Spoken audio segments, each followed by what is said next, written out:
กายสบายดียามแรงพี่น้องนอนแม่น้องใหม่มาคนมาพักนะพี่น้องงามมาพักแม่น้องใหม่พี่น้องจ้าเนี่ยมาพัก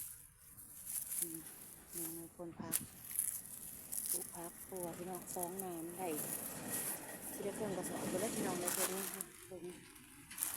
ใหม่กระไรได้เอามาพักอันนี้ผักหอมแม่น้องใหม่พักปัวยังมาหน้าแก่ก็มีนะพี่น้องหลากหลายพักแล้วพี่น้องผักบัวนี่ต้นน้อยแม่น้องไม้เนาะดอกไม้ดอกดาวเรืองแม่น้องไม้มักปลูกแบบนี้แหละพี่น้องปลูกดอกไม้ปลูกบัวผักหอมพริกพี่น้องมีหลายแนวส่วนแม่น้องไม้ตอนน้องเล้งเนาะพี่น้องเนาะแม่น้องไม้ปลูกผักบัวเนาะพี่น้องเป็นสร้างเป็นกุศิมาทางหน้าเงินลูกสาวเป็นเอาบล็อกเอายังมากองแล้วพี่น้องอื่นเพิ่นก็สิสร้างหินสร้างทรายมา